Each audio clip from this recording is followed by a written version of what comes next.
Dagon H.P. Lovecraft.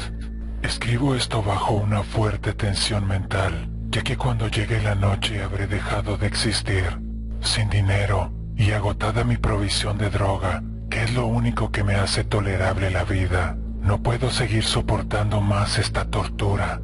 Me arrojaré desde esta ventana de la buhardilla a la sólida calle de abajo. Pese a mi esclavitud a la morfina, no me considero un débil ni un degenerado. Cuando hayáis leído estas páginas atropelladamente garabateadas, quizá os hagáis idea, aunque no del todo, de por qué tengo que buscar el olvido o la muerte. Fue en una de las zonas más abiertas y menos frecuentadas del anchuroso Pacífico, donde el paquebote en el que iba yo de sobrecargo cayó apresado por un corsario alemán. La guerra estaba entonces en sus comienzos, y las fuerzas oceánicas de los hunos aún no se habían hundido en su degradación posterior. Así que nuestro buque fue capturado legalmente, y nuestra tripulación tratada con toda la deferencia y consideración debidas a unos prisioneros navales.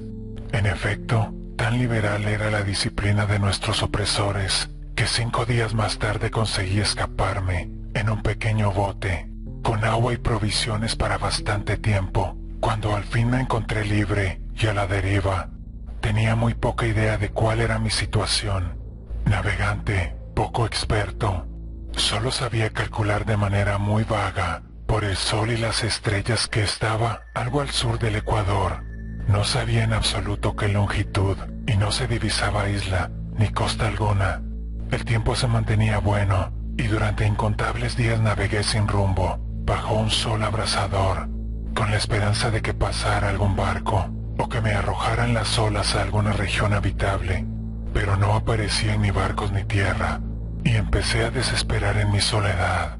En medio de aquella ondulante e ininterrumpida inmensidad azul, el cambio ocurrió mientras dormía. Nunca llegaría a conocer los pormenores, porque mi sueño, aunque poblado de pesadillas, fue ininterrumpido. Cuando desperté finalmente descubrí que me encontraba medio succionado en una especie de lodazal viscoso y negruzco que se extendía a mi alrededor con monótonas ondulaciones hasta donde alcanzaba la vista, en el cual se había adentrado mi bote cierto trecho, aunque cabe suponer que mi primera reacción fuera de perplejidad ante una transformación del paisaje tan prodigiosa e inesperada. En realidad sentí más horror que asombro, pues había en la atmósfera y en la superficie putrefacto una calidad siniestra que me heló el corazón. La zona estaba corrompida de peces descompuestos y otros animales menos identificados que se veían emerger en el cierno de la interminable llanura. Quizá no deba esperar transmitir con meras palabras la indecible repugnancia que puede reinar en el absoluto silencio y la estéril inmensidad. Nada alcanzaba a oírse, nada había a la vista, salvo una vasta extensión del légamo negruzco. Si bien la absoluta quietud y la uniformidad del paisaje me producían un terror nauseabundo, el sol ardía en un cielo que me parecía casi negro por la cruel ausencia de nubes. Era como si reflejase la ciénaga tenebrosa que tenía bajo mis pies. Al meterse en el bote encallado, me di cuenta de que solo una posibilidad podía explicar mi situación. Merced a una conmoción volcánica, el fondo oceánico había emergido a la superficie, sacando a la luz regiones que durante millones de años habían estado ocultas bajo insondables profundidades de agua. Tan grande era la extensión de esta nueva tierra, emergida debajo de mí, que no lograba percibir el más leve rumor de oleaje. Por mucho que aguzaba el oído, tampoco había aves marinas que se alimentaran de aquellos peces muertos. Durante varias semanas estuve pensando y meditando, sentado en el bote que se apoyaba sobre un costado y proporcionaba un poco de sombra al desplazarse el sol en el cielo. A medida que el día avanzaba, el suelo iba perdiendo pegajosidad, por lo que en poco tiempo estaría bastante seco para poderlo recorrer fácilmente. Dormí poco esa noche, y al día siguiente me preparé una provisión de agua y comida, a fin de emprender la marcha en busca del desaparecido mar y de un posible rescate. A la mañana siguiente del tercer día comprobé que el suelo estaba bastante seco para andar por él con comodidad. El hedor a pescado era insoportable, pero me tenían preocupado cosas más graves para que me molestase este desagradable inconveniente, y me puse en marcha hacia una meta desconocida. Durante todo el día caminé constantemente en dirección oeste, guiado por una lejana colina que descollaba por encima de las demás elevaciones del ondulado desierto. Acampé esa noche. Al día siguiente proseguí la marcha hacia la colina, aunque parecía escasamente más cercana que la primera vez que la descubrí. Al atardecer del cuarto día llegué al pie de dicha elevación, que resultó ser mucho más alta de lo que me había parecido de lejos. Tenía un valle delante que hacía más pronunciado el relieve respecto del resto de la superficie. Demasiado cansado para emprender el ascenso, dormí a la sombra de la colina. No sé por qué, mis sueños fueron extravagantes esa noche, pero antes de que la luna menguante, fantásticamente gibosa, hubiese subido muy alto por el este de la llanura, me desperté cubierto de un sudor frío, decidido a no dormir más. Las visiones que había tenido eran excesivas para soportarlas otra vez, y a la luz de la luna comprendí lo imprudente que había sido el viajar de día.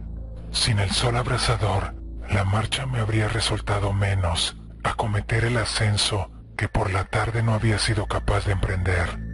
Recogí mis cosas e inicié la subida a la cresta de la elevación. Ya he dicho que la ininterrumpida monotonía de la ondulada llanura era fuente de un vago horror para mí. Pero creo que mi horror aumentó cuando llegué a lo alto del monte y vi al otro lado una inmensa cima o cañón cuya oscura concavidad aún no iluminaba la luna. Me pareció que me encontraba en el borde del mundo, escrutado desde el mismo canto hacia un caos insondable de noche eterna. En mi terror se mezclaban extraños recuerdos del paraíso perdido y la espantosa ascensión de Satanás a través de remotas regiones de tinieblas. Al elevarse más la luna en el cielo, empecé a observar que las laderas del valle no eran tan completamente perpendiculares como había imaginado. La roca formaba cornisas salientes que proporcionaban apoyos relativamente cómodos para el descenso, y a partir de unos centenares de pies, el declive se hacía más gradual, movido por un impulso que no me es posible analizar con precisión. Bajé trabajosamente por las rocas hasta el declive más suave, sin dejar de mirar hacia las profundidades estigias, donde aún no había penetrado la luz. De repente, me llamó la atención un objeto singular que había en la ladera opuesta, el cual se erguía enhiesto, como a un centenar de yardas de donde estaba yo. Objeto que brilló con un resplandor blanquecino al recibir de pronto los primeros rayos de la luna ascendente. No tardé en comprobar que era tan solo una piedra gigantesca, pero tuve la clara impresión de que su posición y su contorno no eran enteramente obra de la naturaleza.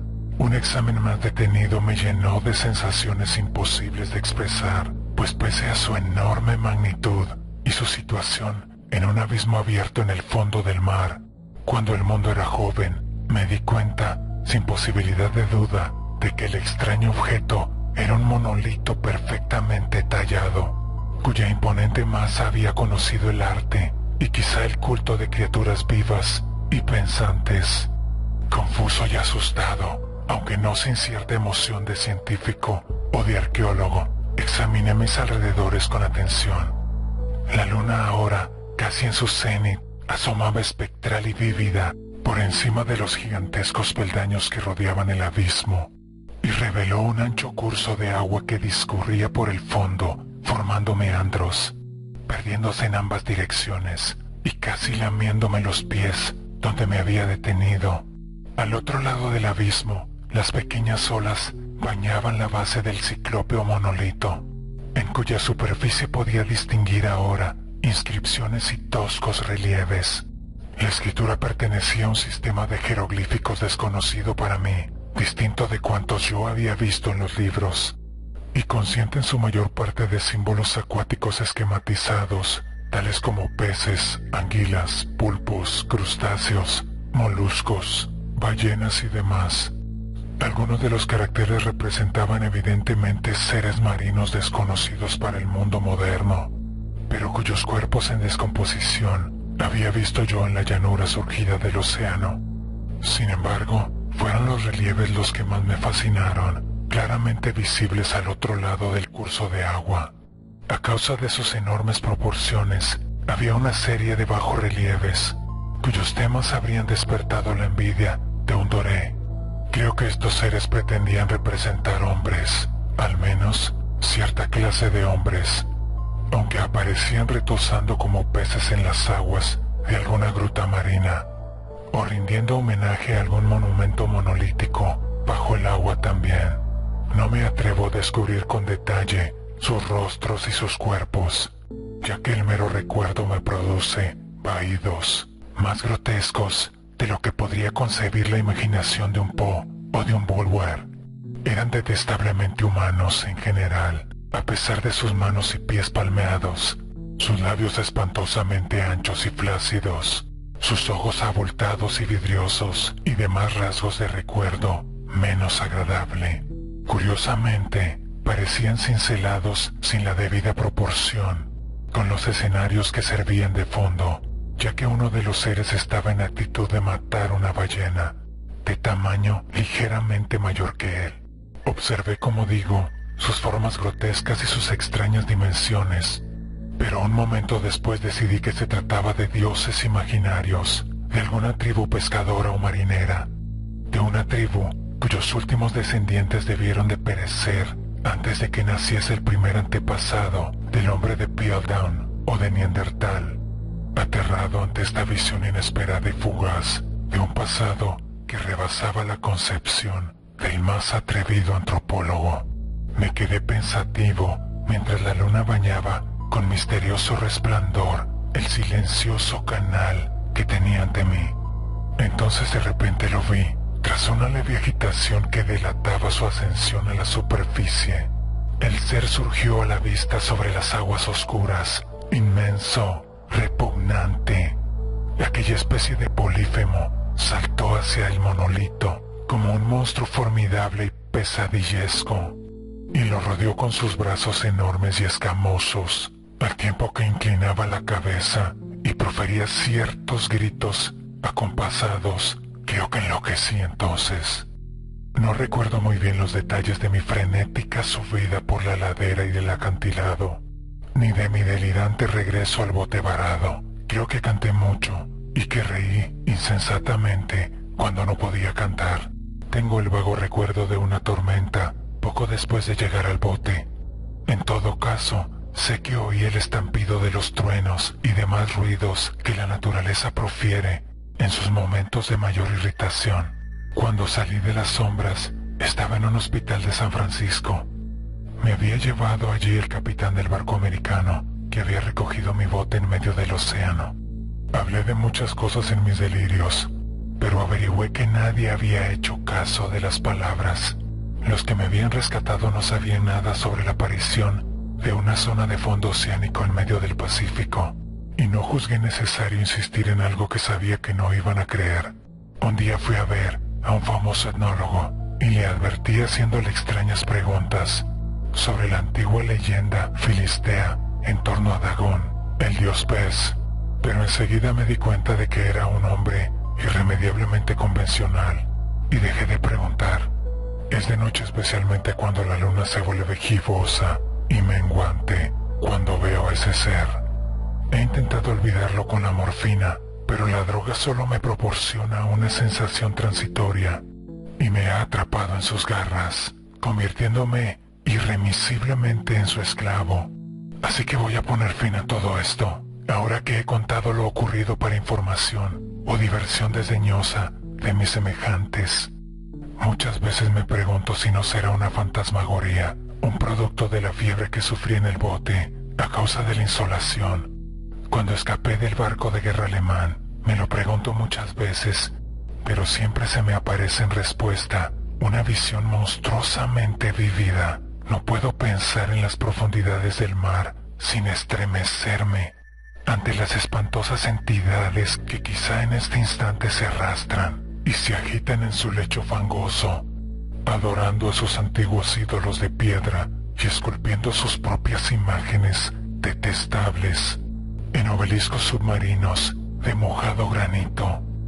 Pienso en el día que emerjan de las olas y se lleven entre sus garras de vapor humeantes a los endebles restos de una humanidad exhausta por la guerra, en el día en que se hunda la tierra y emerge el fondo del océano en medio del universal pandemonium. Se acerca el fin, oigo rugir en la puerta, como si forcejeara en ella un cuerpo inmenso y resbaladizo. No me encontrará. Dios mío, esa mano, la ventana, la ventana.